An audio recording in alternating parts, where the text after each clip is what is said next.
Assalamualaikum warahmatullahi wabarakatuh. Bagaimana kabar adik-adik semua? Bismillahirrahmanirrahim.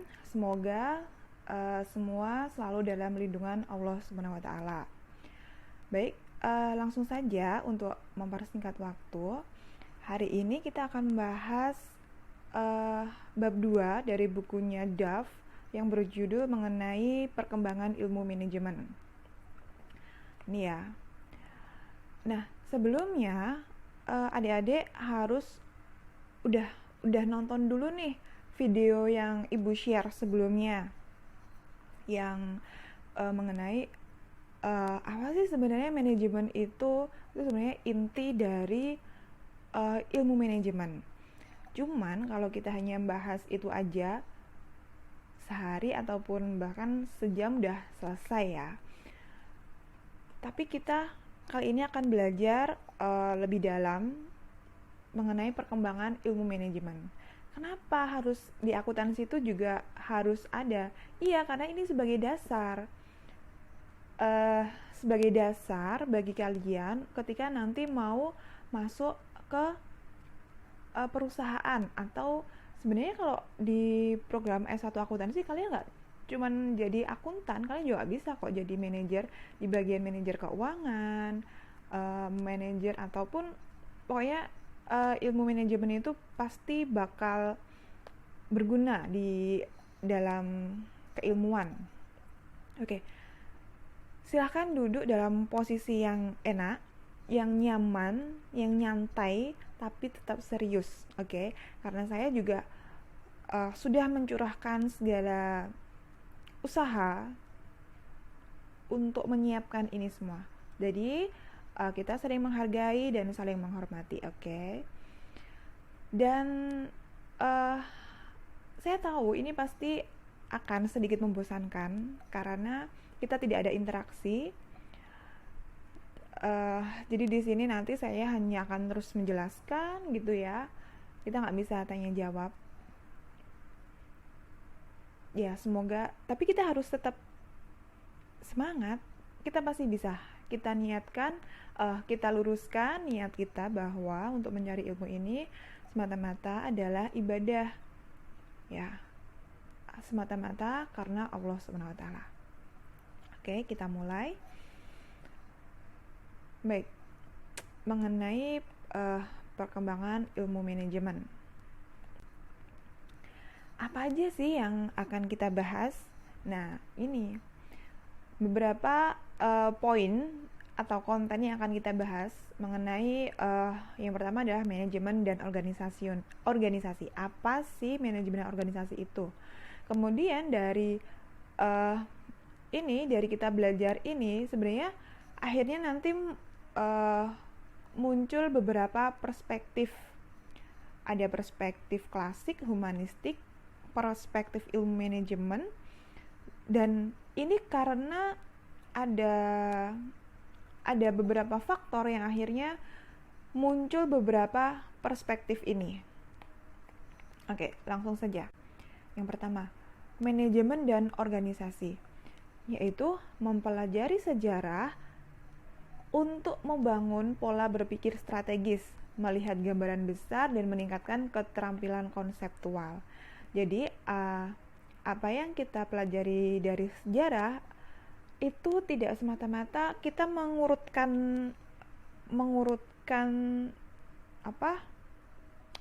eventnya atau kejadiannya atau peristiwanya. Nggak hanya itu, tapi kita juga perlu untuk membangun pola pikir dari kejadian yang sebelumnya, yang mana akhirnya bisa meningkatkan pola pikir kita, berpikir strategis, kemudian meningkatkan keterampilan kita secara konseptual. Selanjutnya, yaitu dengan cara mempelajari kekuatan sosial, kekuatan politik, dan kekuatan ekonomi. Kekuatan sosial atau social force ini merupakan aspek budaya yang membimbing dan mempengaruhi hubungan antar manusia, yakni nilai-nilai, kebutuhan, dan standar perilaku. Jadi apa aja sih sebenarnya yang mempengaruhi hubungan antar manusia? Intinya itu. Kemudian ada yang namanya kekuatan politik atau political force, yaitu pengaruh lembaga politik dan hukum terhadap manusia dan ini organisasi ya. Dan organisasi. Loh, kok kita ngomongin politik sih, Bu? Iya, sebenarnya segala sesuatu itu tidak ada yang benar-benar objektif. Ya, segala sesuatu itu tidak ada yang objektif atau value free, itu nggak ada. Misalkan saja, kalau kita belajar akuntansi, kita kan selalu arus utamanya bahwa kita tuh harus ngikutin standar akuntansi keuangan dalam pelaporan atau IFRS. Entah kalian udah tahu atau belum apa itu IFRS, mungkin bisa dibelajarin nanti ya di semester selanjutnya, tapi setidaknya kalian sudah mendengar.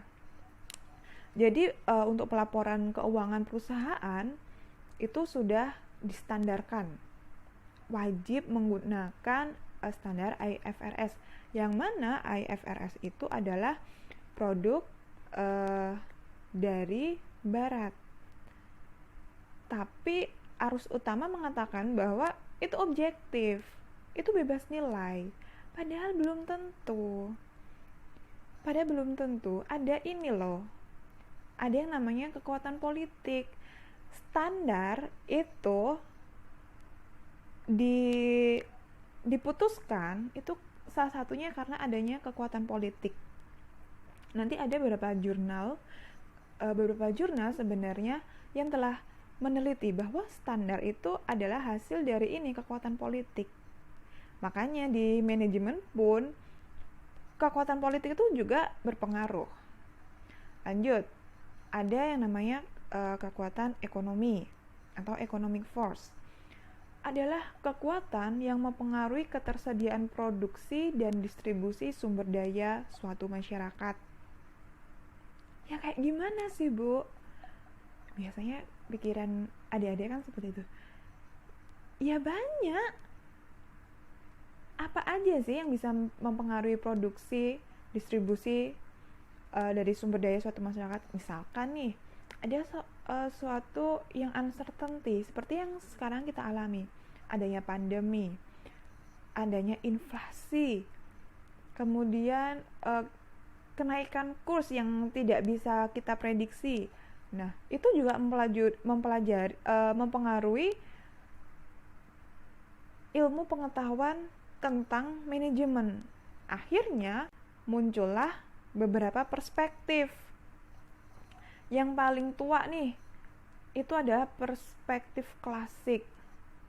Ya, kalau di bukunya Duff dijelaskan bahwa perspektif klasik ini muncul pada abad ke-19 dan abad ke-20 yang mengutamakan pendekatan rasional ini ya dan ilmiah terhadap ilmu manajemen dan menjadikan organisasi sebagai mesin yang efisien. Ini adalah perspektif klasik. Ini adalah pendapatnya orang Barat gitu ya. Bahwa organisasi itu dianggap sebagai mesin. Yang mana organisasi itu sebenarnya juga kumpulan orang. Artinya, ya orang tuh diidentikan dengan mesin. Sebenarnya kalau kita bisa tetap muka gitu ya, sebenarnya menarik ketika saya bahas ini. Karena ini untuk mempersingkat waktu, langsung aja. Nah, perspektif ini memiliki 3 kajian. Nanti bisa kalian baca sendiri ini pengertiannya. Jadi kalau pengertian sebenarnya bisa dibaca sendiri ya di buku. Di sini saya hanya mempertegas atau malah memperrumit. Enggak, saya harapannya kalian bisa ada pemahaman nih mengenai manajemen. Jadi ada 3 kajian, manajemen ilmiah, manajemen birokratis, dan prinsip administrasi. Saya kalau manajemen ilmiah ini masih berkaitan dengan pendekatan yang rasional. Kemudian saya ambil lagi yang mengenai pendekatan birokratis.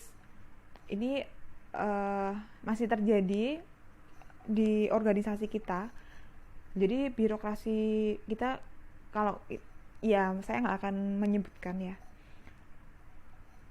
Beberapa pasti kita akan kesulitan mengenai birokrasi biasanya gitu ya. Nah ini kalian baca, apa sih birokrasi itu? Oke, lanjut. Kemudian setelah perspektif klasik muncul namanya perspektif humanistik. Kalau tadi menekankan bahwa organisasi itu sama dengan mesin. Kalau humanistik gimana? Dia perspektif ini menekankan pentingnya memahami perilaku, kebutuhan, dan sikap manusia di tempat kerja, di samping interaksi sosial dan proses kelompok. Jadi ada mulai ada perkembangan cara pandang. Kalau tadi anggapannya disamakan dengan mesin, kalau humanistik namanya aja human gitu ya, humanistik. Ini ternyata manajemen ini sudah mulai memahami perilaku, sikap manusia.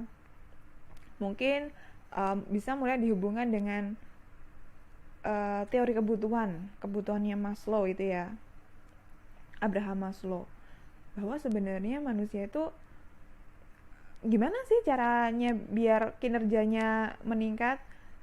Insentif mulai diperhatikan. Kalau insentif ternyata sudah nggak berlaku, misalkan ada lagi kepuasan kerja, meliputi apa? Banyak ya, bisa diidentifikasi sendiri. Nih ilmu perilaku mulai mempelajari nih perilaku manusia itu seperti apa, karena itu kaitannya pasti dengan kinerja organisasi. Ini ada di bukunya Duff, baca biar nggak males. Lanjut ya. Oke. Ini muncul lagi namanya perspektif ilmu manajemen. Muncul ketika mulai diterapkan ilmu matematika, statistik, dan teknik-teknik kuantitatif lain untuk memecahkan masalah manajerial. Jadi makin lama mulai berkembang. Kalau tadi masih klasik itu dianggap mesin, humanistik mulai mempelajari hubungan perilaku manusia.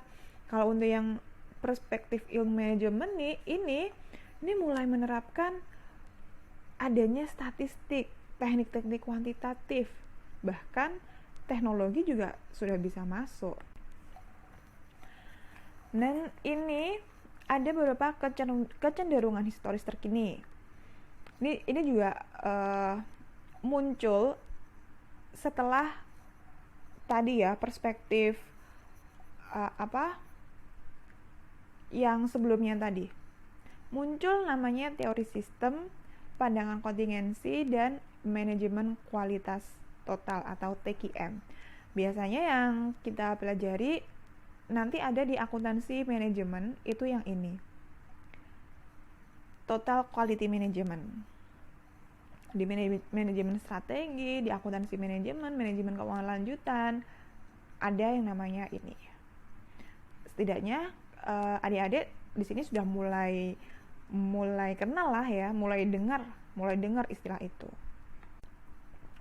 Nah, untuk teori sistem ini merupakan perluasan dari perspektif humanistik yang menggambarkan organisasi sebagai sistem yang terbuka dengan cirinya salah satunya adalah sinergi dan saling ketergantungan antar subsistem. Yang kayak gimana sih, Bu? Yang kayak ini loh. Ini adalah teori sistem dasar organisasi. Di sini ada yang namanya input, ada yang namanya output. Di tengah-tengahnya ini adalah proses atau sistem organisasi. Inputnya berupa apa? Ada sumber daya material atau bahan baku, SDM, kemudian bagian keuangan, informasi, ini teknologi. Kemudian diproses. Di sini mulai muncul yang namanya teknologi. Jadi semakin lama itu semakin maju perkembangannya karena muncul adanya teknologi. Outputnya ya ini kepuasan pelanggan. Kalau misalkan SDM, kalau untuk sumber daya material, barang atau jasa kalau orang ya. Kemudian kalau finance, ini tadi keuangan, hasilnya keluarannya bisa untung atau rugi. Nah ini nggak mungkin ini nggak mungkin berdiri sendiri, ataupun ini berdiri sendiri, ini nggak mungkin. Makanya tadi dijelaskan bahwa adanya saling ketergantungan, makanya ada umpan balik di situ. Oke, lanjut. Di sini ada pandangan kontingensi. Kalau tadi teori sistem, sekarang ada pandangan kontingensi. Nah, ini kan masih perspektif humanistik. Yang memandang keberhasilan penyelesaian masalah-masalah organisasi bergantung pada pengenalan manajer akan variasi-variasi penting dari situasi yang dihadapi. Akhirnya dalam pandangan kontingensi ini, seorang manajer ini sudah mulai melihat nih, visioner gitu ya, melihat jauh situasi yang dihadapi ini tuh seperti apa, kondisinya tuh bagaimana, itu mulai dipertimbangkan. Jadi yang salah satu faktor pengambilan keputusan tidak hanya dari faktor teknologi, faktor keuangan, tapi juga sudah mulai memperhatikan situasi yang dihadapi oleh perusahaan itu yang seperti apa. Nah, ini manajemen kualitas total. Bahasa istilah asingnya itu adalah Total Quality Management. Makanya TQM, Total Quality Management. Fokusnya untuk mengelola keseluruhan organisasi untuk memberikan kualitas yang tinggi kepada pelanggan. Jadi TQM berfokus jadi organisasi ini sudah mulai diperhatikan dari mulai bagian bawah. Misalkan frontliner, itu sudah ada SOP-nya gimana harus bersikap. Jadi secara konsep, pokoknya mulai dari lini bawah sampai atas itu sudah mulai diperhatikan. Beberapa perusahaan ada yang sudah menerapkan TQM dan hasilnya nanti akan beda dengan perusahaan yang tidak menerapkan TQM. Ini sebenarnya kajian yang menarik nih. Ya nanti deh kita bisa ketemu di akuntansi manajemen. Nah, ini ada pemikiran manajemen inovatif di masa sulit. Ada yang baru nih. Iya. Jadi ingat iklan. Ada yang baru nih. Kalau di pemikiran manajemen yang baru itu adalah organisasi pembelajaran dan mengelola tempat kerja berbasis teknologi. Ini, kalau untuk organisasi pembelajaran menuntut seluruh anggotanya, seluruh anggotanya aktif dalam mengenali masalah. Sudah mulai maju nih pemikiran dari perusahaan. Beberapa ini kan sudah ada sih mengubah mengubah masalah menjadi apa ya? Mengubah masalah menjadi berkah. Nah, sekarang mulai muncul tagline seperti itu. Nah, di sini organisasi mulai mengenali masalahnya apa sih yang salah dengan perusahaan ini, sehingga memungkinkan organisasi tersebut untuk senantiasa bereksperimen, melakukan perbaikan dan meningkatkan kemampuannya. Contohnya nih, di perusahaan teknologi, katakanlah gadget, handphone gitu ya. Ketika handphone dikeluarkan dengan seri A, luncur di pasaran. Kemudian di situ perusahaan juga mulai mengenali masalahnya apa. Misalkan kalau produknya itu mengalami penjualan yang tinggi atau biasa aja atau malah nggak laku. Nah, ini perusahaan mulai mendalami masalah itu. Harapannya dari masalah itu nanti perusahaan bisa memperbaiki ke depannya. Jadi biasanya masalah juga bisa dilakukan melalui survei, wawancara langsung gitu. Nah, ini yang paling penting juga, yang lagi sebenarnya kalau ini adalah era yang sekarang ya. Era yang sekarang itu yang seperti ini. Manajemen rantai pasokan. Jadi rantai-rantai ini nanti bisa meningkatnya value chain kalau dikelola dengan baik. Rantai pasokan itu misalkan mulai dari petani misalkan, kemudian atau supplier, dari supplier kemana lagi, itu dipelajari atau dikelola gitu ya. Jadi dengan adanya manajemen rantai pasokan ini pasti akan meningkatkan sesuatu. Manajemen hubungan pelanggan.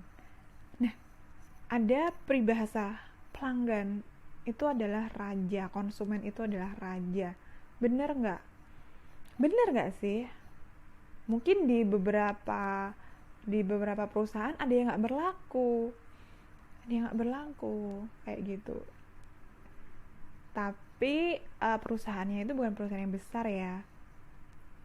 Misalkan kalau di pasar kayaknya para penjual nggak bakalan pelajari manajemen hubungan pelanggan. Yang mereka butuh, karena mereka nggak ada ilmu tentang ini. Pernah suatu pengalaman kalau belanja di pasar, ibunya tuh ada yang sewot. Jadi istilahnya kalau nawar gitu ya. Nah, kalau kita memposisikan diri kita sebagai raja, nggak berlaku di pasar. Nawar, apalagi sama ibu-ibu gitu ya, emak-emak itu. Ya saya malah nih yang kalau nawar lama-lama malah istilahnya itu kalau bahasa kasarnya itu disentak. Ya apa sih mbak? Sido tuku taga. Padahal kalau di perusahaan besar nih, pelanggan ini benar-benar dikelola hubungannya. Kalau misalkan biasanya perusahaan susu gitu ya, susu merek A untuk ibu hamil, itu sampai ditelepon, gimana bu perkembangannya, kehamilannya. Ya saya sempat jadi dulu waktu hamil mengkonsumsi merek susu A gitu ya, tiap berapa bulan itu ditelepon, dihubungin gimana kehamilannya atau ada masalah gitu-gitu. Sebenarnya ya nggak tahu ya, mungkin bisa meningkat. Itulah yang dilakukan perusahaan besar. Nah ini outsourcing, ini yang jadi tren di era saat ini, di akhir-akhir tahun ini, dan mungkin bahkan kedepannya juga masih ada yang namanya outsourcing. Kalau untuk keterangannya apa, nah kalian bisa baca buku sendiri ya, jangan malas. Cuman di sini saya mau ngasih contoh aja. Outsourcing itu seperti ini. Ini hubungannya dengan pihak ketiga.